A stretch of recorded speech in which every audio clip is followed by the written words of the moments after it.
Le fils du millionnaire crachait sur toutes les nounous. Absolument toutes. Mais lorsque Bruna Vasconcelos, vêtue de son uniforme bleu de femme de ménage, monta les escaliers, il tendit les bras, l'embrassa sur la joue et s'endormit, comme s'il avait trouvé pour la première fois un véritable réconfort. Elle voulait juste de l'argent pour acheter des médicaments pour sa mère, mais à cet instant, sans le savoir, elle entrait dans un monde où la tendresse était un scandale, et où l'amour pour un bébé pouvait lui coûter sa dignité. Non, non et non. Le cri perçant de Raoul déchira l'air du luxueux penthouse de Faria Lima. Le garçon n'avait qu'1 an et quelques mois. Il était rouge à force de pleurer. Ses petits poings s'agitaient dans les airs, comme s'il se battait contre le monde entier. Vicente Navarro se tenait là, dans un costume à 50 000 rayés, entièrement taché de la purée de poire que son fils lui avait craché dessus. Le plus puissant milliardaire de Sao Paulo ressemblait à un homme vaincu. Ses mains tremblaient légèrement alors qu'il observait son héritier, qui rejetait tout et tout le monde. « Monsieur Navarro, je n'en peux plus !»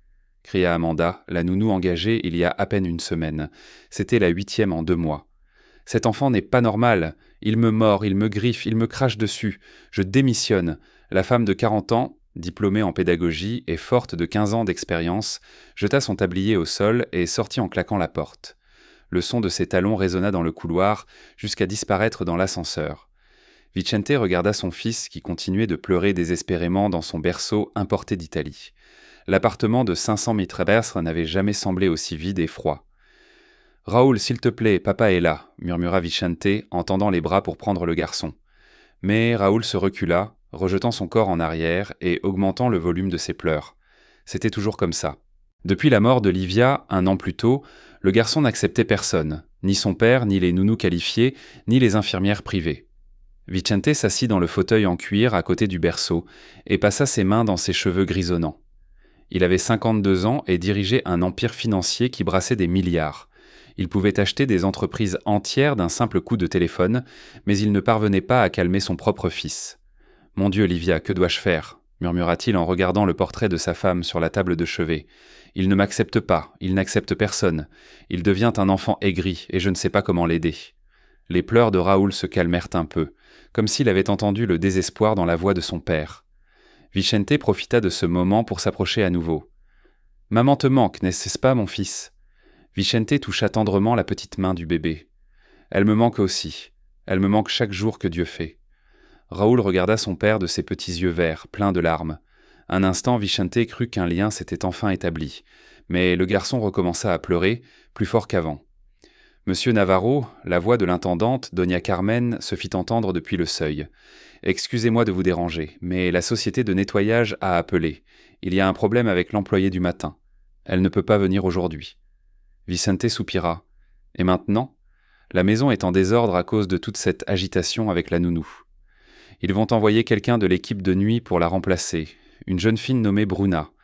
Elle travaille d'ici depuis quelques mois, mais toujours la nuit. Alors vous ne l'avez jamais vue. »« Peu importe, » répondit Vicente, épuisé. « Dites-lui juste de ne pas faire de bruit. Si par miracle Raoul parvient à s'endormir, je ne veux pas que quoi que ce soit le réveille. » Doña Carmen sortit et Vicente reporta son attention sur son fils. Le garçon était enroué à force de pleurer, mais il ne s'arrêtait pas. C'était comme si toute la douleur qu'il ressentait suite à la perte de sa mère s'exprimait par des cris. « Papa ne sait pas quoi faire, Raoul, » avoua Vicente, sentant ses propres yeux s'embuer de larmes. « J'ai tout essayé, les meilleurs nounous, les meilleurs médecins, les meilleurs jouets, mais rien ne fonctionne.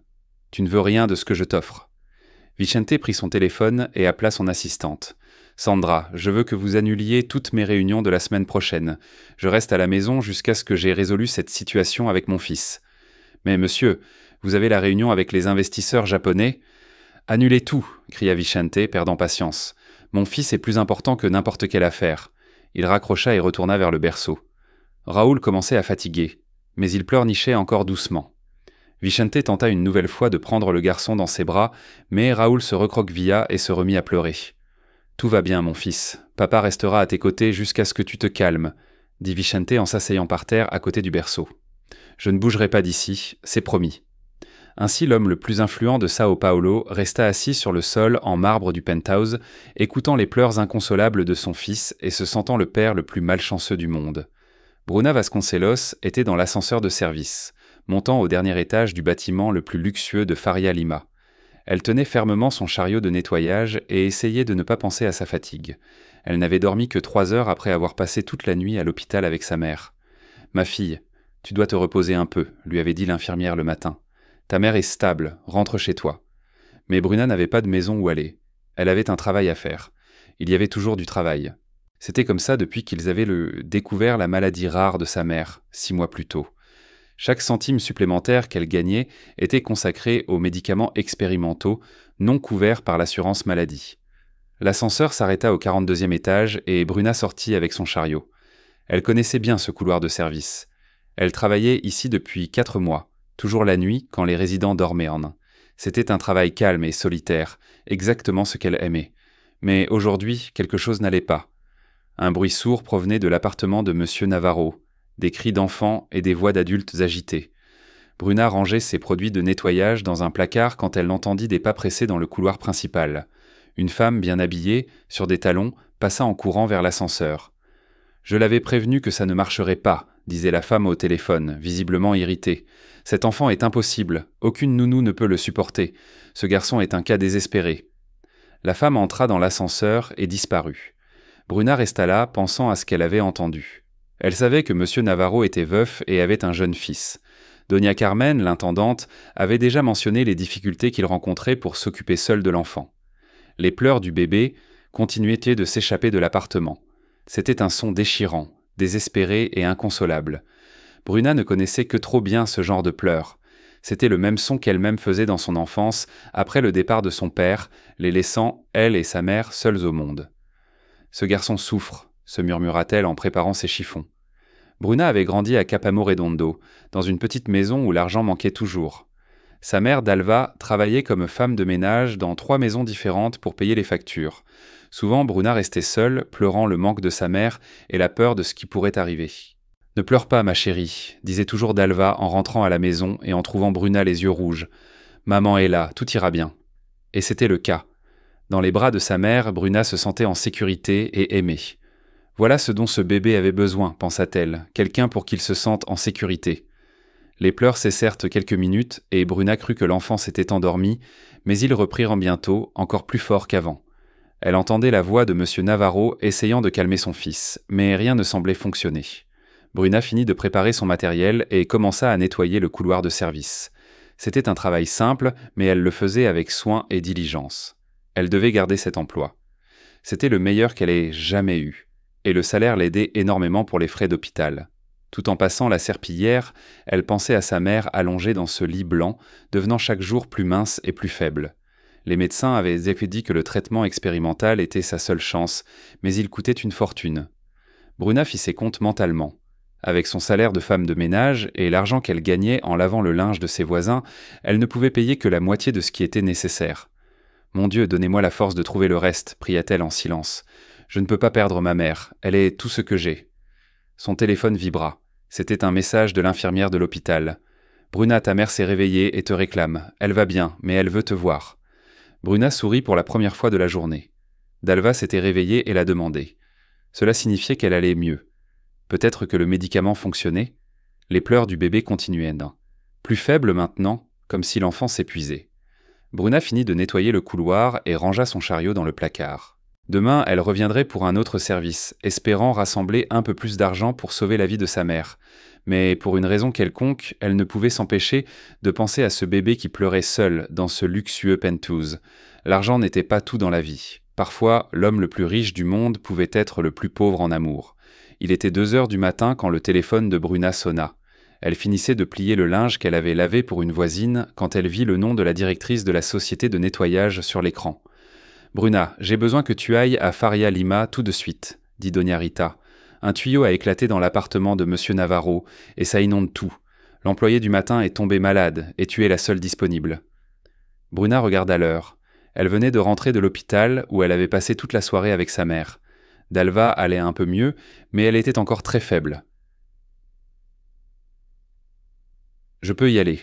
Quel est le problème exactement ? » Un tuyau a lâché sous l'évier de la cuisine et l'eau se répand dans le salon. Monsieur Navarro est désespéré parce que ses meubles coûteux risquent d'être endommagés. Il a dit qu'il paierait un supplément à celui qui viendrait résoudre le problème maintenant. Bruna n'eut pas à réfléchir longtemps.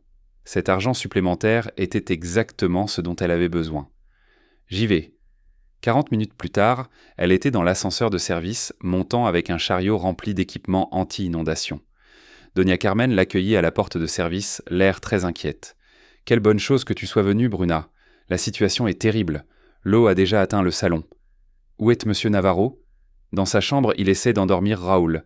La 9e nounou est arrivée il y a 2 heures, mais le garçon n'arrête pas de pleurer. Le pauvre est complètement épuisé. » Bruna suivit Doña Carmen jusqu'à la cuisine et vit l'étendue du problème. Il y avait effectivement de l'eau partout. Le sol en marbre était inondé et l'eau s'écoulait vers les meubles du salon. « Je vais commencer par ici, puis j'épongerai tout, » dit Bruna, sortant déjà son matériel du chariot. « S'il te plaît, essaie de ne pas faire de bruit, » demanda Doña Carmen. « Monsieur est très nerveux, et si le bébé se réveille, ce sera le chaos complet. » Bruna commença à travailler en silence, aspirant l'eau avec un aspirateur spécial et épongeant le sol avec des serpillières absorbantes. C'était un travail difficile, mais elle avait l'habitude. Depuis son enfance, elle avait appris que le travail acharné était le seul moyen d'arriver à quelque chose dans la vie. 1 heure plus tard, la cuisine était sèche. Bruna prit son matériel et se dirigea vers le salon, essuyant chaque centimètre carré humide. Les meubles étaient en effet très chers. Des canapés en cuir importé, des tapis persans, des œuvres d'art au mur. C'était un monde complètement différent. Elle passait devant le couloir menant aux chambres quand elle entendit des voix provenant de la chambre d'enfant. La porte était entr'ouverte et elle pouvait voir une jeune femme bien habillée, parlant au téléphone. « Je sais que c'est dur, maman, mais l'argent est très bon, » disait la femme à voix basse. « Il faut juste que je tienne jusqu'à demain matin, et ensuite je démissionnerai. Ce garçon est vraiment impossible. » Bruna se figea. La femme était la nouvelle nounou et n'était là que pour l'argent, sans se soucier de l'enfant. « Non, il ne dort pas.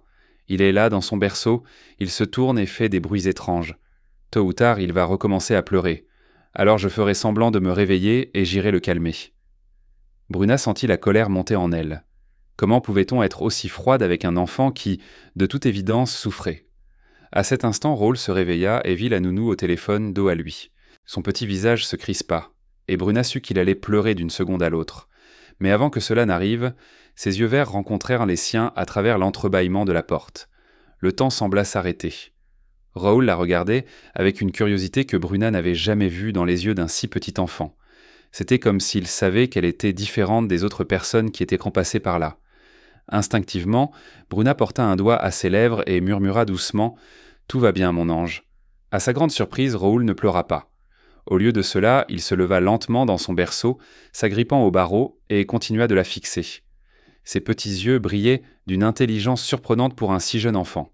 La nounou continuait de parler au téléphone sans rien remarquer. Bruna savait qu'elle devait continuer son travail et ne pas s'en mêler, mais quelque chose l'attirait vers ce garçon. C'était peut-être la façon dont il la regardait, comme s'il demandait de l'aide en silence. Raoul tendit ses petites mains vers elle et babilla quelque chose d'incompréhensible. Bruna regarda autour d'elle, s'assurant que personne ne la voyait, et fit un pas dans la chambre. « Salut, petit » murmura-t-elle. « Tu n'arrives pas à dormir ?» C'était un moment qui allait tout changer pour eux trois. Raoul fixa Bruna encore quelques secondes, comme s'il prenait une décision importante. Puis, à son grand étonnement, il commença à ramper dans son berceau jusqu'à s'approcher des barreaux où elle se tenait. La nounou continuait de parler au téléphone, se plaignant de son travail à sa mère. « Je te jure, après ça, je n'accepterai plus jamais de m'occuper d'un enfant à problème. Le père est un névrosé et le fils est ingérable. » Bruna voulut dire quelque chose, mais se retint. Ce n'était pas ses affaires. Elle était juste là pour nettoyer l'eau et partir. Mais quand elle regarda à nouveau Raoul, elle vit qu'il s'était levé dans son berceau et tendait les mains vers elle. « Tu veux que je te prenne dans mes bras ?» murmura Bruna, jetant un œil à la nounou toujours distraite. Raoul babilla quelque chose qui ressemblait à « oui » et tendit encore plus les bras. Bruna hésita. Ce n'était pas son travail de s'occuper de l'enfant, et elle pourrait avoir des ennuis, mais la façon dont il la regardait était irrésistible. Elle posa sa serpillière sur le sol et tendit les bras.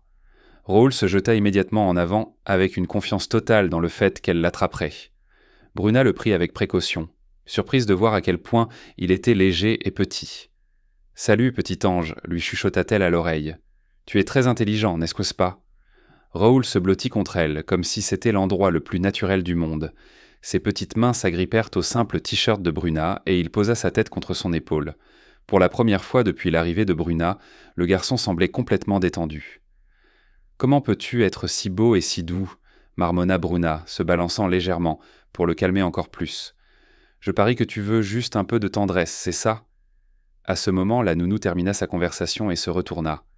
Quand elle vit Bruna tenant Raoul, son visage devint pâle de stupeur. « Qu'est-ce que vous faites ici ? Qui êtes-vous » demanda la nounou en se levant rapidement de son fauteuil. « Excusez-moi, je fais partie du personnel de nettoyage. Je passais par là et je l'ai entendu se réveiller, » expliqua Bruna en essayant de remettre Raoul dans son berceau. Mais le garçon s'agrippa encore plus fort à elle et commença à gémir quand il comprit qu'elle allait le reposer. « Il ne veut pas que je le mette au lit, » dit Bruna confuse. « Bien sûr qu'il ne veut pas. Cet enfant est tout simplement impossible. Donnez-le-moi. » La nounou tendit les bras pour prendre Raoul. Mais quand Raoul vit la nounou s'approcher, il se tourna complètement vers Bruna et cacha son visage dans son cou. Il était évident qu'il ne voulait pas aller dans les bras de l'autre femme. « Comme c'est étrange, » marmonna la nounou. « D'habitude, il ne laisse personne l'approcher. » C'est à cet instant précis que Vicente apparut sur le seuil. Il avait les cheveux en bataille et l'air épuisé. Il avait entendu des voix venant de la chambre de son fils et était venu voir ce qui se passait. « Que se passe-t-il ici » demanda Vicente en s'arrêtant sur le seuil, voyant la scène. « Monsieur Navarro, je peux expliquer » commença Bruna, mais elle fut interrompue par Raoul. Le garçon se tourna pour regarder son père et, au lieu de pleurer comme il le faisait toujours, il sourit. Un petit sourire, mais sincère. Puis, au choc de toutes les personnes présentes dans la pièce, Raoul se pencha en avant et pressa sa petite bouche contre la joue de Bruna. Un baiser tendre et innocent, mais c'était bien un baiser. Un silence complet s'installa. Vicente resta figé sur le seuil, les yeux écarquillés. La nounou ouvrit la bouche, mais aucun son n'en sortit, et Bruna sentit son cœur battre plus vite d'émotion.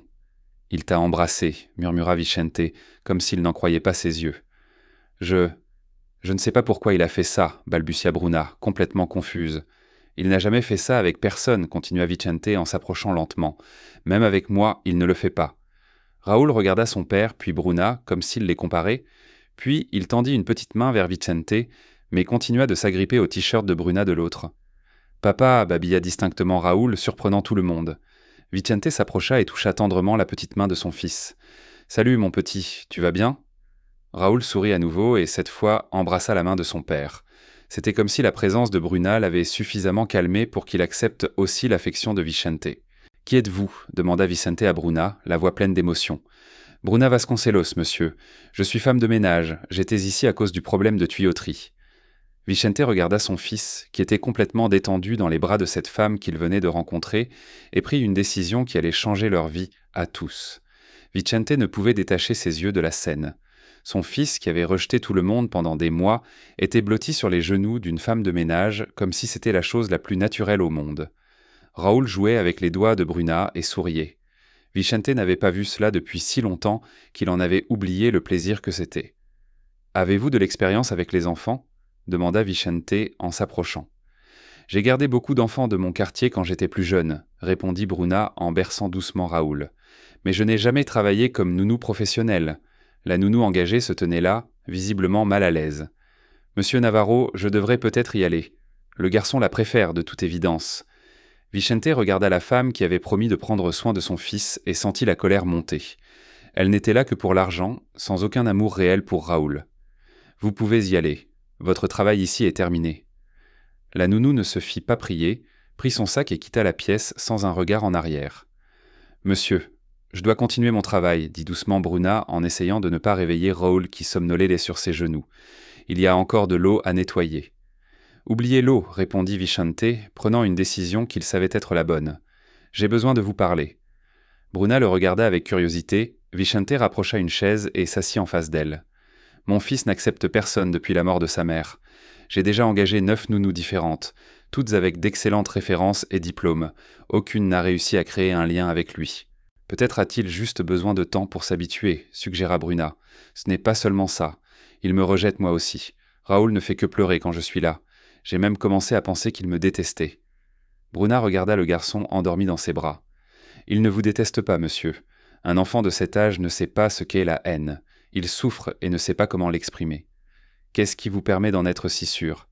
Parce que j'ai vécu la même chose quand j'étais petite. Mon père était parti quand j'avais 3 ans et ma mère devait travailler toute la journée pour nous nourrir. Je restais avec des voisines qui ne me gardaient que parce que ma mère les payait. Elles ne me donnaient pas de véritable amour. » Vicente écoutait attentivement chaque mot. Et comment avez-vous surmonté cela ? Ma mère rentrait toujours à la maison et me couvrait d'amour. Elle compensait le temps passé séparés en me faisant sentir spécial et aimé. C'est ce dont Raoul a besoin. Quelqu'un qui l'aime pour de vrai, pas seulement quelqu'un qui fait son travail. « J'aime mon fils plus que tout au monde, dit Vicente, la voix tremblante. Je sais que vous l'aimez, mais peut-être essayez-vous de montrer cet amour de la mauvaise manière. Un jeune enfant a avant tout besoin de se sentir en sécurité. » Vicente resta silencieux quelques minutes, observant Raoul dormir paisiblement dans les bras de Bruna. C'était la première fois depuis des mois qu'il voyait à son fils aussi détendu. « Bruna, je veux vous faire une proposition, dit-il. Je veux que vous travailliez comme nounou pour Raoul. Monsieur, je n'ai pas les qualifications pour cela. Je ne suis qu'une femme de ménage. Mon service des ressources humaines a échoué 9 fois à trouver la bonne personne. Mon fils vous a choisi. Cela vaut plus que n'importe quel diplôme. Mais je ne peux pas quitter mon travail de nettoyage. J'ai besoin d'argent pour... Je vous paierai le triple de ce que vous gagnez dans la société de nettoyage, la coupa Vicente. Et si vous acceptez de commencer dès aujourd'hui, je paierai l'intégralité du traitement de votre mère dans une clinique privée dans le meilleur hôpital de São Paulo. » Bruna ouvrit la bouche, stupéfaite. « Comment savez-vous pour ma mère ? Doña Carmen m'a dit que vous alliez toujours directement à l'hôpital après le travail. Le reste n'a pas été difficile à découvrir. »« Monsieur Navarro, c'est très généreux, mais... » »« Plus de « mais », l'interrompit Vicente. « Mon fils a besoin de vous et vous avez besoin d'argent pour sauver votre mère. C'est un échange équitable. » Bruna regarda Raoul endormi dans ses bras. Le garçon était complètement détendu. L'une de ses petites mains tenait son doigt. « Vous êtes sûr de vouloir que quelqu'un comme moi s'occupe de votre fils ? Je vis dans un quartier pauvre. Je n'ai pas de diplôme universitaire. Je ne parle pas anglais. »« Savez-vous aimer un enfant qui souffre ? C'est ce qui compte, » répondit Vicente sincèrement. Raoul a perdu sa mère et a besoin de quelqu'un qui lui fasse sentir à nouveau qu'il est aimé. Toutes les nounous que j'ai engagées avaient des diplômes, mais aucune n'avait de cœur. Bruna sentit ses yeux s'embuer de larmes. Cette proposition était plus qu'elle n'aurait jamais pu rêver. C'était la possibilité de sauver la vie de sa mère tout en ayant un travail qui comptait vraiment. « J'accepte, murmura-t-elle. Je m'occuperai de Raoul comme de mon propre fils. » Vicente sourit pour la première fois depuis longtemps. « Alors c'est décidé. Vous commencez tout de suite. » 3 semaines s'étaient écoulées depuis que Bruna avait commencé à s'occuper de Raoul, et le changement était stupéfiant. Le garçon, qui passait ses journées à pleurer, riait, jouait et appelait affectueusement Bruna « Bouna ». La maison était à nouveau remplie de vie. Vicente était dans son bureau quand il entendit des rires venant du jardin. Par la fenêtre, il vit Bruna courir après Raoul sur l'herbe, le garçon riant aux éclats en essayant de lui échapper dans un jeu de poursuite. « Bouna, Bouna !» criait Raoul en tendant les bras vers elle lorsqu'il était attrapé. « Je t'ai eu, petit coquin !» dit Bruna en le soulevant dans les airs et en tournant avec lui. « Tu es mon prisonnier maintenant. » Raoul riait si fort que le cœur de Vicente se réchauffa. Il y avait longtemps qu'il n'avait pas vu son fils aussi heureux. De plus, il y avait longtemps que lui-même ne s'était pas senti aussi léger. La sonnette retentit et Doña Carmen alla ouvrir. Vicente entendit des voix dans le hall et en reconnut immédiatement une. Son estomac se noua d'inquiétude. « Monsieur Vicente, monsieur Leandro Bastos est ici », annonça Doña Carmen depuis le seuil. Vicente soupira. Leandro était le frère de Livia, sa défunte femme, et le fiduciaire du fonds de Raoul. C'était un homme d'une 40aine d'années, un avocat prospère et extrêmement protecteur envers son neveu.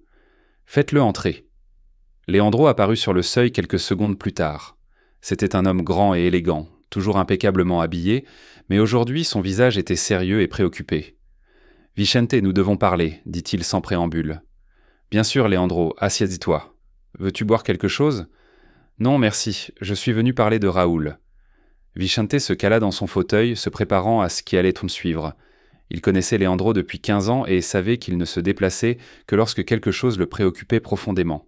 « Qu'y a-t-il avec Raoul ? » ?»« Il va très bien, plus heureux qu'il ne l'a été depuis la mort de Livia. »« C'est exactement de cela que je veux parler, » dit Leandro en croisant les jambes. « J'ai entendu dire que tu avais engagé une nouvelle nounou. »« C'est exact, et c'est la meilleure décision que j'ai prise depuis longtemps. » Leandro regarda par la fenêtre et vit Bruna jouer avec Raoul dans le jardin.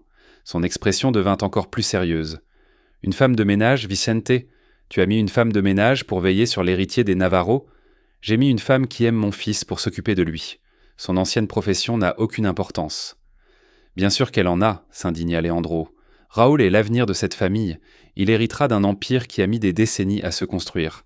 Il ne peut pas être élevé par n'importe qui. » Bruna n'est pas n'importe qui, dit Vicente, sentant la colère monter.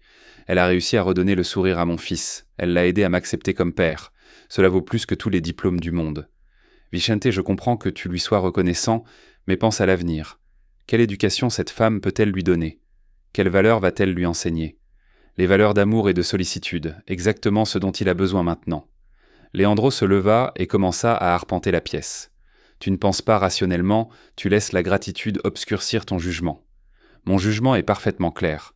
Mon fils rejetait le monde entier jusqu'à l'arrivée de Bruna. Maintenant, c'est un enfant normal et heureux. Et tu penses que Livia aurait approuvé cela? Demanda Leandro, la voix plus dure.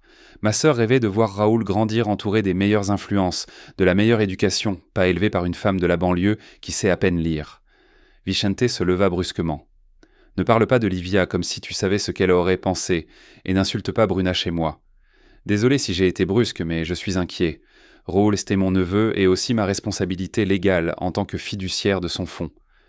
Raoul était mon fils avant d'être ton neveu, répondit fermement Vicente. À ce moment, la porte s'ouvrit et Bruna entra, portant Raoul, qui était en sueur et heureux après avoir joué. « Excusez-moi de vous interrompre, monsieur Vicente. Raoul a soif et m'a demandé de l'eau, dit Bruna en s'arrêtant quand elle vit que Vicente n'était pas seul. Bien sûr, Bruna, allez lui chercher de l'eau fraîche à la cuisine. Raoul regarda Leandro avec curiosité. Il avait vu son oncle plusieurs fois, mais avait toujours été timide en sa présence. Salut Raoul, dit Leandro avec un sourire forcé. Comment vas-tu, mon neveu? Raoul cacha son visage dans le cou de Bruna et marmonna doucement. Bruna, viens, mon ange, allons te chercher de l'eau, dit Bruna en embrassant la tête du garçon. Leandro observa attentivement l'interaction.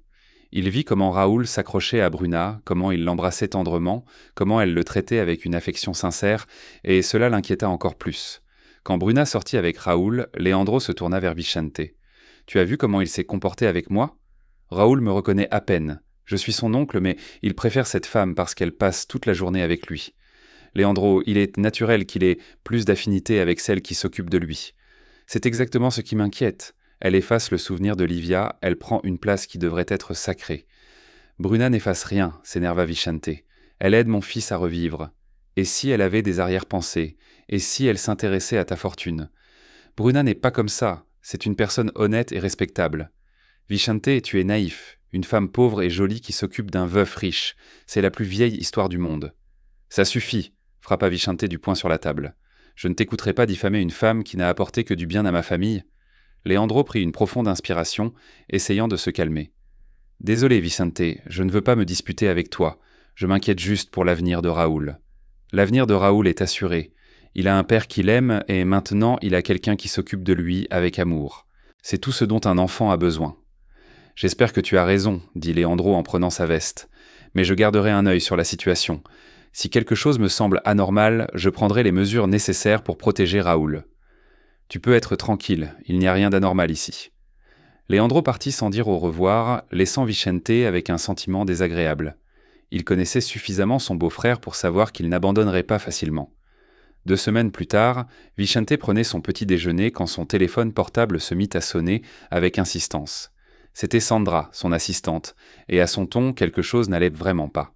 « Monsieur Vicente, vous devez regarder les informations tout de suite, » dit Sandra dès qu'il répondit. « C'est sur les réseaux sociaux et les sites à scandale. » « Qu'est-ce qu'il y a sur les réseaux sociaux? Vos photos avec Bruna et Raoul. Les titres sont horribles. » Vicente sentit son estomac se retourner. « Quelle photo? Quel titre? De la promenade que vous avez faite au parc hier. Quelqu'un vous a photographié tous les 3 et a inventé une histoire terrible. » Vicente se souvint de la promenade. C'était la première fois qu'il sortait avec Raoul depuis la mort de Livia. Bruna avait suggéré que cela ferait du bien aux garçons de prendre l'air frais, et Vicente avait accepté de les accompagner. Raoul était ravi. « Envoie-moi les liens immédiatement », demanda Vicente en se dirigeant déjà vers son ordinateur. Quelques minutes plus tard, les nouvelles étaient beaux sur son écran. Les titres étaient moins pires que ce que Sandra avait dit, l'aventurière au seau. Le veuf de Faria Lima échange son deuil contre une femme de ménage. Un millionnaire met son héritier en danger avec une nounou non qualifiée. L'amour qui a commencé avec un seau de nettoyage. Les photos montraient Vicente, Bruna et Raoul au parc. Sur l'une, Vicente riait de quelque chose que Bruna avait dit. Sur une autre, Bruna tenait Raoul dans ses bras, tandis que Vicente les regardait avec un sourire. Pour ceux qui ne connaissaient pas la situation, cela pouvait ressembler à un couple amoureux avec leur fils. Mais le pire, c'était dans les articles. Des sources anonymes affirmaient que Bruna était négligente et intéressée, qu'elle mettait l'enfant en danger et qu'elle avait séduit un employeur vulnérable. Un article insinuait même que Vicente trahissait la mémoire de sa femme décédée. « Fils de pute », marmonna Vicente, comprenant qu'il n'y avait qu'une seule personne qui aurait pu organiser cela. Bruna entra dans la pièce à ce moment-là, portant Raoul qui venait de se réveiller. « Bonjour, monsieur Vicente, dit-elle, remarquant sa tension. « Quelque chose ne va pas ?» Vicente ferma rapidement l'ordinateur. « Non, tout va bien. Comment Raoul a-t-il dormi ?»« Papa !» Raoul tendit les bras vers son père qui le prit tendrement. « Bonjour, mon fils. Bien dormi ?» Le téléphone de Vicente sonna à nouveau. C'était Roberto Almeida, le président du conseil d'administration de son entreprise. « Vicente, nous devons parler d'urgence. Peux-tu venir ici maintenant ? » « Roberto, je suis avec mon fils. C'est précisément de cela que nous devons parler. Cela devient un scandale public et affecte les actions de l'entreprise. »« J'arrive, soupira Vicente. Il raccrocha et regarda Bruna, qui l'observait avec inquiétude. « Je dois régler quelques problèmes au bureau. Tu t'en sors ici avec Raoul ? » ?»« Bien sûr, mais vous avez l'air bouleversé. Vous êtes sûr que tout va bien ? » ?»« Oui, je serai de retour pour le déjeuner. » Vicente embrassa Raoul et sortit, sachant qu'il mentait. Rien n'allait de bien. À l'entreprise, Roberto ne perdit pas de temps en civilité. « Vicente, qu'est-ce qui se passe, bon sang ? Les investisseurs appellent, inquiets de ton image publique. Certains m'ont même menacé de retirer leur argent. »« Roberto, c'est ridicule. Ma vie privée n'a rien à voir avec les affaires. Si, quand tu es le visage de l'entreprise, ton image affecte directement nos résultats. » Roberto lui montra une tablette avec les nouvelles. « Regarde ça. Un millionnaire irresponsable met son héritier en danger. Un veuf remplace sa femme décédée par une femme de ménage intéressée. C'est terrible pour notre réputation. C'est un mensonge, Roberto. Bruna est une personne merveilleuse et fait un travail remarquable avec Raoul. Peu importe que ce soit un mensonge ou non, ce qui compte, c'est la perception du public. Et la perception était que tu agis de manière irresponsable. Mon fils se mourait de chagrin, et cette femme l'a sauvé, s'emporta Vicente. Je ne la renverrai pas à cause de ragots. Vicente, sois rationnel. Tu peux engager une autre nounou avec les bonnes références, qui ne provoquera pas ce genre de spéculation. Raoul n'accepte pas les autres nounous. J'en ai essayé 9 avant Bruna. Alors engage une gouvernante anglaise, une nounou suisse, quelqu'un qui a le profil adéquat pour la famille Navarro. Le téléphone de Vicente sonna. C'était l'avocat de la famille. « Vicente, nous avons un grave problème. Leandro Bastos a déposé une requête au tribunal contestant votre capacité à prendre soin de Raoul. Il allègue la négligence et un comportement inapproprié. » Vicente sentit le monde s'écrouler. Il a fait quoi ? Une requête d'urgence demandant la révision de la garde de Raoul. Il a des photos, des déclarations de personnes qui affirment que vous mettez l'enfant en danger. Quelles personnes ? Quelles déclarations ? Certaines des anciennes nounous que vous avez renvoyées. Elles disent que Raoul était un enfant normal jusqu'à ce que vous engagiez cette femme de ménage non qualifiée. Vicente raccrocha et regarda Roberto, qui avait entendu toute la conversation. « Tu comprends maintenant la gravité de la situation ?» demanda Roberto. « Tu dois renvoyer cette femme aujourd'hui même, si tu veux garder la garde de ton fils. » Vicente savait que Roberto avait raison, mais l'idée de renvoyer Bruna le désespérait. Comment expliquer à Raoul que la personne qu'il aimait le plus au monde était à nouveau partie ? Mais comment risquer de perdre la garde de son propre fils ? Vicente rentra chez lui à midi, le cœur lourd. Les mots « requête d'urgence » et « révision de la garde » tournaient en boucle dans sa tête. Quand il entra dans le salon, il trouva Bruna jouant avec Raoul sur le tapis. Il construisait une tour de blocs colorés, et le garçon riait à chaque fois que la tour s'effondrait. « Papa !» cria Raoul en le voyant, et il courut dans ses bras. Vicente le prit et sentit une douleur dans sa poitrine. « Monsieur Vicente, le déjeuner est prêt », dit Bruna en se levant. « Raoul a bien mangé aujourd'hui, il a même demandé plus de soupe. »« C'est bien », répondit Vicente sans enthousiasme. Bruna le regarda attentivement. « Vous avez l'air préoccupé. Les problèmes au bureau étaient-ils graves ?» Vicente reposa Raoul par terre. « Bruna, nous devons parler. C'est important. » Le ton sérieux de Vicente alerta Bruna. « Bien sûr. Vous voulez que je couche Raoul d'abord ? » « Non, il peut jouer. Asseyez-vous, s'il vous plaît. » Bruna s'assit sur le canapé. Vicente commença à arpenter la pièce, cherchant les mots justes. « Bruna, vous vous souvenez du beau-frère de ma défunte femme, Leandro ? Oui, le monsieur qui est venu ici il y a quelques semaines. Il a déposé une requête au tribunal, contestant ma capacité à m'occuper de Raoul. » Bruna pâlit. « Comment ça ? Il prétend que je suis négligent, que je mets Raoul en danger en le laissant sous la garde d'une personne sans les qualifications appropriées. Mais c'est un mensonge. Raoul n'a jamais été mieux soigné. Je le sais, et vous le savez. Mais Leandro a obtenu des témoignages d'anciennes nounous qui affirment que Raoul était un enfant normal jusqu'à ce que je vous engage. Comment peuvent-elles dire ça s'exclama Bruna en se levant, bouleversée. Elles sont parties d'ici elles-mêmes parce qu'elles n'arrivaient pas à le gérer. Il y a aussi des photos de nous au parc qui sont apparues sur Internet. Oui, quelles photos? Nous n'avons rien fait de mal. Vicente prit son téléphone et lui montra les titres. Bruna les lut un par un. Ses yeux s'emplirent de larmes. « Ils disent beau que je suis une aventurière, murmura-t-elle, que je suis intéressée par votre argent. Je sais que ce n'est pas vrai, Bruna, mais la presse se fiche de la vérité. » Raoul arrêta de jouer et regarda Bruna, remarquant sa tristesse. Il se leva et s'approcha d'elle, posant sa petite main sur son genou. « Bruna triste ?» demanda-t-il de sa jolie petite voix. Bruna s'accroupit et prit le garçon dans ses bras, essayant de cacher ses larmes. « Non, mon ange, Bruna n'est pas triste. » Mais Raoul ne la crut pas. Il l'embrassa sur la joue et dit « Bruna reste. Raoul aime Bruna. » Vicente sentit son cœur se briser. « Bruna, mon avocat a été très clair.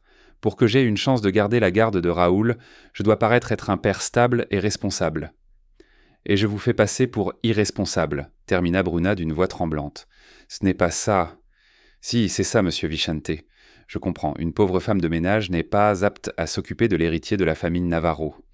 Vous savez que je ne pense pas ça, mais le reste du monde le pense, et cela met en péril la garde de Raoul. » Vicente s'arrêta devant elle. « Bruna, c'est la décision la plus difficile de ma vie. Vous avez sauvé mon fils, sauvé notre famille. Mais si je perds la garde de Raoul au profit de Leandro, vous ne reverrez plus jamais votre fils, compléta Bruna. Je comprends, monsieur Vicente. Je comprends vraiment. » Raoul les regardait tour à tour, sentant la tension dans l'air. « Combien de temps ai-je » demanda Bruna, essayant de garder une voix ferme. « L'audience a lieu la semaine prochaine.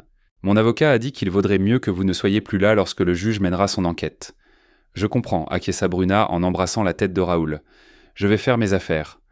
Bruna, vous recevrez une compensation généreuse et le traitement de votre mère continuera d'être payé par moi, quoi qu'il arrive. »« Merci, dit-elle simplement. »« Comment allons-nous l'expliquer à Raoul » demanda Vicente. « Laissez-moi faire. Je trouverai quelque chose qu'il pourra comprendre. » Bruna se leva avec Raoul dans les bras et se dirigea vers la chambre. Vicente resta là, se sentant le pire père du monde. De la chambre, il entendit la voix douce de Bruna expliquer à Raoul qu'elle devait partir s'occuper de sa grand-mère malade, mais qu'elle reviendrait bientôt. Le garçon pleurnicha un peu, mais accepta l'explication. Vicente savait que c'était un mensonge. Bruna ne reviendrait jamais.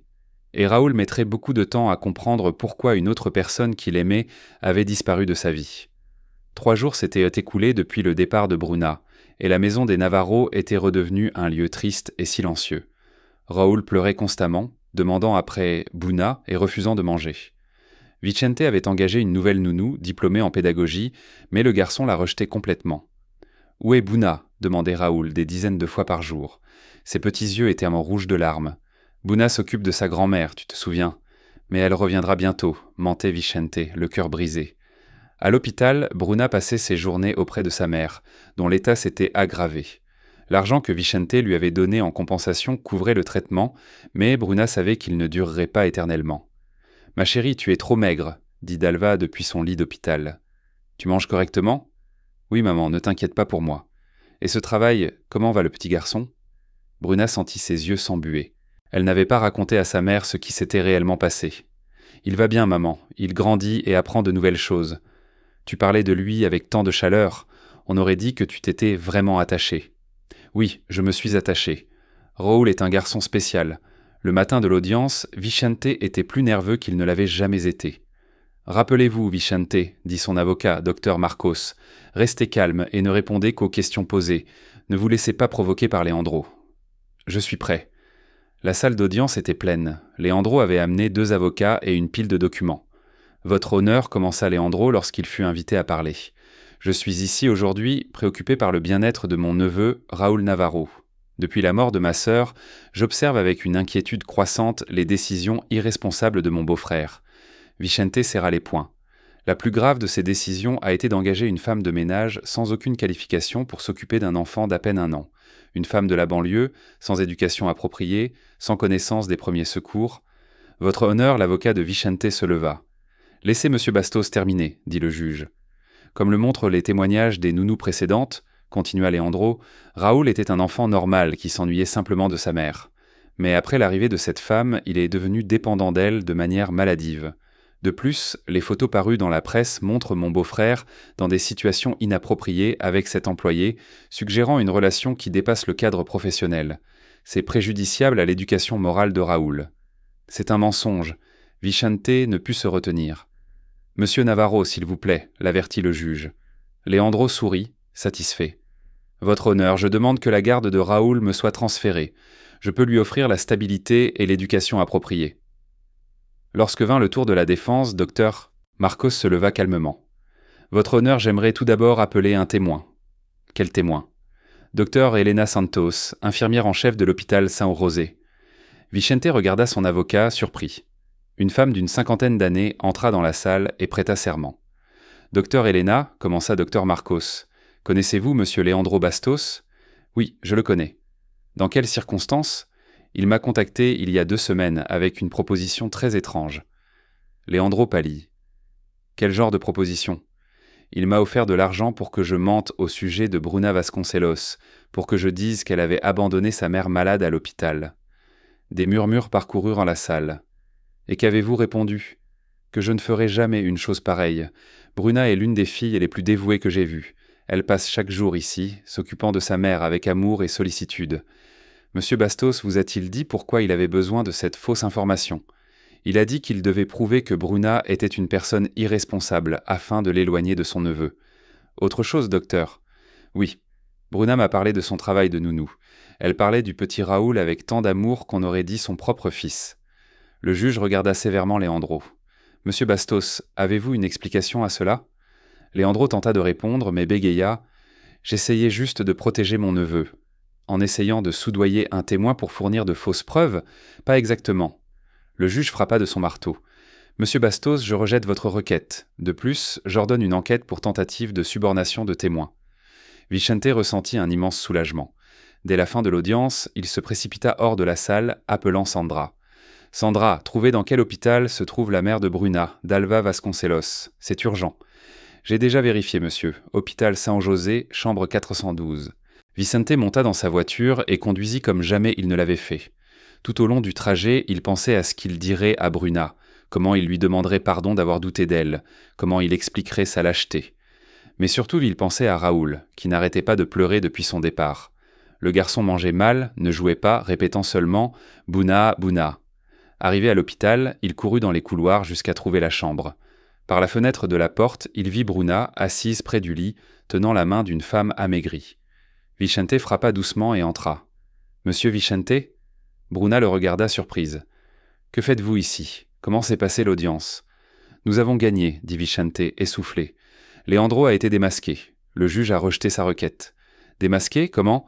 Il a tenté de soudoyer l'infirmière en chef pour qu'elle mente à votre sujet, pour qu'elle dise que vous aviez abandonné votre mère. »« Quel monstre !» murmura Bruna. « Bruna, je suis venu m'excuser et vous demander de rentrer à la maison. »« Monsieur Vicente ? S'il vous plaît, laissez-moi parler. J'ai été un lâche. J'aurais dû me battre pour vous dès le premier instant. J'aurais dû affronter Leandro et toute la presse. Vous avez fait ce que vous pensiez être le mieux pour Raoul. Non. J'ai fait ce qui était le plus facile pour moi et ce faisant, j'ai blessé les 2 personnes que j'aime le plus au monde. » Bruna le regarda surprise. « 2 personnes ?» Vicente s'approcha d'elle. « Bruna, pendant ces mois, vous n'avez pas seulement sauvé mon fils. Vous m'avez sauvé moi aussi. Vous m'avez réappris à être père. Vous m'avez montré qu'il était possible d'être à nouveau heureux. Monsieur Vicente. Et je suis tombé amoureux de vous, dit-il enfin. Pas comme un patron de son employé, mais comme un homme d'une femme. » Bruna sentit ses yeux s'embuer de larmes. « Mais nous venons de mondes différents. » »« Non. Nous sommes 2 personnes qui se sont rencontrées au moment où elles en avaient le plus besoin. » À cet instant, la porte s'ouvrit et une voix familière cria « Bouna !» C'était Raoul qui avait échappé à la nouvelle nounou sur le parking et avait suivi son père. Le garçon courut vers Bruna et se jeta dans ses bras, pleurant de joie. « Bouna, Bouna, reviens ! Raoul a perdu Bouna. » Bruna le prit dans ses bras et l'embrassa. Ses propres larmes coulaient sur le visage du garçon. « Tu m'as manqué aussi, mon ange. Tu m'as tellement manqué. »« Bouna, reste. Bouna ne part plus. » Bruna regarda Vicente, qui avait les yeux humides. « Cela dépend de papa, dit-elle doucement. » Vicente s'approcha et toucha tendrement le visage de Bruna. « Rentre à la maison, Bruna. Deviens notre vraie famille. » À ce moment, Dalva ouvrit lentement les yeux. Elle s'était réveillée au son des voix et observait la scène avec un faible sourire. « Maman, dit Bruna en s'approchant du lit. Comment te sens-tu ? Mieux maintenant que je te vois à nouveau sourire, répondit Dalva d'une voix faible. Et ce doit être le fameux Raoul. Raoul regarda la femme avec curiosité et fit un timide signe de la main. Salut, grand-mère de Buna. Dalva rit doucement. Salut, mon petit-fils. Vicente s'approcha du lit. Madame Dalva, je suis Vicente Navarro. Enchanté. Merci d'avoir si bien pris soin de ma fille. En réalité, c'est elle qui a pris soin de nous. Dalva regarda sa fille, puis Vicente. Vous vous aimez, n'est-ce pas ? Bruna rougit, mais Vicente répondit sans hésitation. Oui, madame. J'aime votre fille et votre petit-fils plus que tout au monde. Alors ne perdez plus de temps, dit Dalva en serrant la main de sa fille. La vie est trop courte pour gaspiller l'amour quand il se présente. Maman, mais monsieur Vicente, c'est un homme qui t'aime et que tu aimes aussi, la coupa Dalva. Je le vois dans tes yeux, ma fille. Vicente s'agenouilla près du lit de Dalva, tenant toujours Raoul dans ses bras. Madame Dalva, je vous promets que je prendrai soin de Bruna et que je l'aimerai tout le reste de ma vie. J'aimerais beaucoup que vous veniez vivre avec nous dès votre sortie de l'hôpital. Vicente, murmura Bruna, émue. Raoul a besoin d'une grand-mère près de lui, continua Vicente en regardant son fils. Et je veux que notre famille soit complète. N'est-ce pas, Raoul ? Grand-mère, viens à la maison, s'exclama Raoul en applaudissant. Dalva sourit, les larmes aux yeux. Ce serait un honneur de faire partie de cette famille. Bruna ne pouvait plus contenir son émotion. Vicente, vous êtes sûr ? Vraiment sûr que c'est ce que vous voulez ? Je n'ai jamais été aussi sûr de quelque chose de ma vie, répondit Vicente en prenant sa main libre. Je veux t'épouser, Bruna. Je veux que nous soyons une vraie famille. Mariage, cria Raoul en applaudissant. Buna, mariage avec papa. Tous rirent de l'enthousiasme du garçon. Bruna regarda Vicente, Raoul et sa mère, et sentit qu'elle avait enfin trouvé sa place dans le monde. Alors oui, dit-elle doucement. Oui, j'accepte. Vicente l'embrassa tendrement, tandis que Raoul applaudissait, et que Dalva pleurait de bonheur. 2 mois plus tard, Bruna et Vicente se marièrent lors d'une cérémonie simple et intime dans le penthouse de Faria Lima. Dalva, désormais rétablie et vivant avec eux, fut celle qui conduisit sa fille à l'hôtel improvisé dans le salon. Raoul était le garçon d'honneur, portant les alliances sur un petit coussin de velours bleu. « Papa épouse Buna !» cria-t-il lorsque Vicente embrassa la mariée, faisant rire tous les invités. Doña Carmen prépara un dîner spécial, et la petite famille fêta l'événement jusque tard dans la nuit. Quand Raoul s'endormit enfin, Vicente et Bruna restèrent d'un sur le balcon, observant les lumières de Sao Paulo. « Tu te rends compte que tout a commencé par un tuyau cassé ?» demanda Bruna, blottie dans les bras de son mari. « Ça a commencé bien avant ça, » répondit Vicente en lui embrassant les cheveux. « Ça a commencé au moment où Raoul a pleuré pour la première fois et que je ne savais pas comment le consoler. Le destin attendait juste que tu apparaisses. Et si Leandro essaie encore de faire quelque chose ? Il n'essaiera pas. Le juge a été très clair sur les conséquences de ses actes. De plus, nous sommes maintenant une famille officielle. Il n'a plus aucun droit légal sur Raoul. » Bruna sourit et se tourna pour regarder Vicente. « Je t'aime, tu sais. Je t'aime aussi.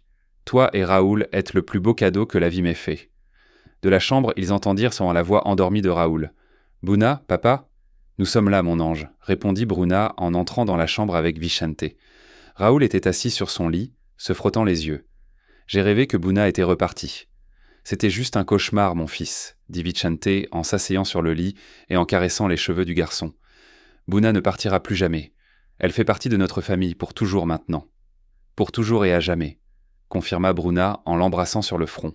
« Je suis ta vraie maman maintenant. » Raoul sourit et se recoucha tenant la main de Bruna. « Bonne nuit, maman Buna. »« Bonne nuit, papa. »« Bonne nuit, notre amour, » dirent-ils ensemble. En regardant Raoul se rendormir, Vicente et Bruna savaient qu'ils avaient retrouvé quelque chose de rare et de précieux, une seconde chance d'être heureux. Le petit garçon qui crachait autrefois sur toutes les nounous était devenu le Cupidon qui avait réuni 2 âmes solitaires en une famille pleine d'amour. Et dans le penthouse de Faria Lima, où régnait autrefois la tristesse et le silence, il y avait maintenant des rires, des jeux et la certitude que le véritable amour peut surmonter tous les obstacles.